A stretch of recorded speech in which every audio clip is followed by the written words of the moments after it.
이번 시간에는 블라스트 사용법에 대해서 살펴보도록 하겠습니다. 이번 학습을 통해서 여러분들은 블라스트를 이용해서 주어진 염기 서열과 유사성이 높은 유전자 또는 유전체 일부 구간을 검색하는 방법을 배우게 될 것입니다. 블라스트는 Basic Local Alignment Search Tool의 앞 글자를 딴 명칭으로서 이 이름에서 알 수 있다시피 시퀀스의 염기 서열이 얼마나 유사성이 높으냐를 검사하는 도구로서 전체 염기 서열보다는 구간 부분적인 염기 서열의 얼라인먼트를 찾아주는 그런 도구라고 생각하시면 될 것 같습니다. 그래서 비단 염기 서열 뿐만 아니라 단백질 서열, 아미노산 서열 등과 같은 서열에 대해서도 검색이 가능한 검색 도구입니다. 블라스트에는 여러가지 프로그램들이 있는데요. 기본적으로 검색하고자 하기 위해서 입력한 시퀀스의 종류가 뭐냐에 따라서 넣어주는 종류가 뉴클레오타이드일 경우는 뉴클레오타이드 블라스트, 단백질일 경우에는 프로테인 블라스트라고 부를 수 있고요. 그 다음에 검색 대상이 뉴클레오타이드 데이터베이스이냐 아니면 프로테인 데이터베이스이냐 아니면은 뉴클레오타이드 데이터베이스를 트랜슬레이션 해서 아미노 액시드 서열로 바꿔서 검색할 것이냐 아니면은 입력한 뉴클레오타이드 서열을 트랜슬레이션 해서 아미노산 서열로 검색할 것이냐에 따라서 블라스트 X, t블라스트 N, t블라스트 X 등등의 프로그램을 사용하시면 됩니다. 그리고 블라스트 결과물을 나타내는 그런 결과물의 신뢰도를 나타내는 그런 측정 도구 중에는 비트 스코어하고 expect value라는 value라는 것이 있는데, 비트 스코어라는 거는 이 넣어준 서열과 블라스트가 찾아준 서열이 얼마나 잘 일치하고 있느냐를 나타내는 숫자입니다. 그래서 이 숫자가 높으면 높을수록 그 일치도가 높다라는 걸 뜻하고 있고요.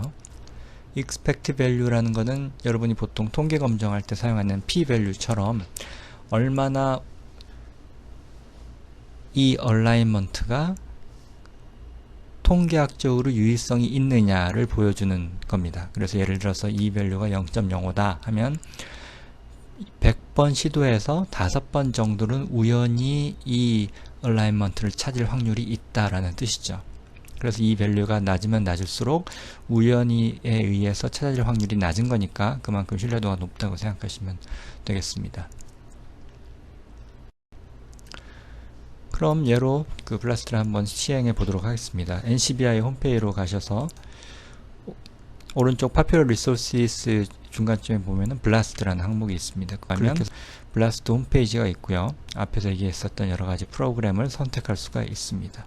여기에서는 뉴클레오타이드 블라스트를 선택해서 들어가 보도록 하겠습니다. 블라스트 앤 수트에 들어가 보면 가장 윗부분에 찾고자 하는 염기 서열을 넣어줄 수 있는 커다란 텍스트 박스가 있고요. 그래서 자기가 찾고자 하는 염기 서열 또는 자기가 알고 싶어 하는 염기 서열을 1번으로 표시되어 있는 텍스트 박스에 입력하고 난 후에 그 입력한 서열을 어디를 대상으로 어느 데이터베이스를 뒤질 거냐를 설정해야 됩니다. 그래서 조금 아랫부분에 데이터베이스라고 되어 있는 것을 클릭해보면 그 데이터베이스 대상에 따라서 여러가지 선택할 수 있는 그런 항목들이 나오는데, 지놈일 경우는 이제 당연히 유전체 DNA 염기 서열을 대상으로 하는 거고요. EST라고 되어 있는 거는 Expression Sequence Tag라고 해서 유전자 발현에 의한 시퀀스들에 대해서 검색을 하게 되겠고요. 그 외에도 여러가지 데이터베이스들이 있는데, 여기에서는 이제 지놈을 기준으로 해보도록 하겠습니다. 그래서 블라스트를 시작해보면 그 결과물이 다음과 같이 보일 겁니다. 결과물의 가장 윗부분에는 넣어준 서열과 블라스트가 찾아준 서열이 어떻게 얼라인이 되어 있는지 그래픽으로 보여주는 화면입니다. 그래서 1번으로 표시되어 있는 부분에 쿠어리라고 되어 있는 게 자기가 직접 넣어준 서열이죠. 그래서 여기서 쿠어리는 178개의 뉴클리오타이드 시퀀스였는데 그게 현재 붉은색 마크대로 표시되어 있죠. 왼쪽 첫 번째가 1번, 오른쪽 끝이 178번이 되겠고, 그것을 기준으로 블라스트가 찾아준 염기 서열이 2번에 해당됩니다. 그래서 그래픽상으로 봤을 때 블라스트가 찾아준 서열은 약 40부터 약 130 베이스페어에 해당하는 구간에 얼라인이 되어 있는 염기 서열을 찾아준 것으로 볼 수가 있습니다. 그것보다 조금 아래로 내려가면 이제 그 두 개 찾아준 그 블라스트의 결과가 얼마나 신뢰도가 높은지 앞에 얘기한 스코어와 이 밸류를 나타내게 되어 있는데요. 현재 블라스트가 찾아준 거는 이제 신데칸 1이라고 하는 그 메신저 RNA에 대한 시퀀스가 내가 넣어준 시퀀스가 유사성이 높다고 해서 찾아준 겁니다. 첫 번째가 베리언트 2였고 두 번째가 베리언트 1이었는데 이 결과물의 빛 스코어는 159, 그 다음 이 밸류는 2 곱하기 10-38승이니까 이 결과가 우연히 내가 넣어준 시퀀스와 일치할 확률은 그만큼 매우 희박하다고 볼 수가 있고, 그 다음에 아이덴티티, 그 찾아준 구간에 있는 아이덴티티가 100% 일치하다고 볼 수가 있는 것을 보여주고 있습니다. 그리고 이 찾아준 그 유전자 또는 뭐 메신저 RNA에 대한 정보는 이 디스크립션이나 악세션에 되어 있는 그 하이퍼링크를 따라가 보면 그 해당 유전자나 DNA 프래그먼트에 대한 그 자세한 정보를 보실 수가 있습니다.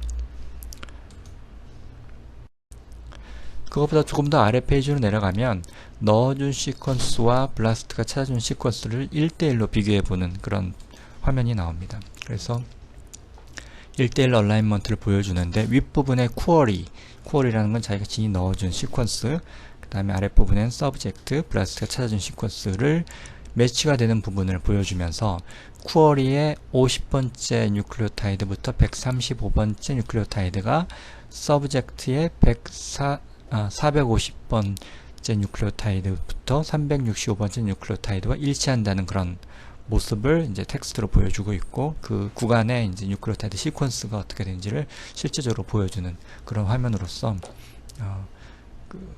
얼마나 이 일치도가 높고 그 다음에 혹시 이 중간 부분에 일치하지 않은 부분이 있으면 어느 부분이 일치하지 않는지를 이 쿼리와 서브젝트 시퀀스를 비교를 통해서 실제적으로 시각적으로 확인해 볼 수 있는 그런 화면이 될 수 있습니다. 그래서 이성과 같이 여러분들은 이 방법을 이용해서 블라스트를 이용하면 자신이 가지고 있는 시퀀스가 미지의 시퀀스이라 하더라도 이 시퀀스를 블라스트를 통해서 기존에 밝혀져 있는 유전자나 DNA 프래그먼트와 유사성이 있는지, 100% 일치하는 유전자인지 아니면 새롭게 발견한 유전자인지, 기존에 밝혀져 있지 않은 유전자라면 얼마나 호모로지가 높은, 유사성이 높은 시퀀스가 현재 데이터베이스에 존재하는지를 검색해 볼 수가 있습니다.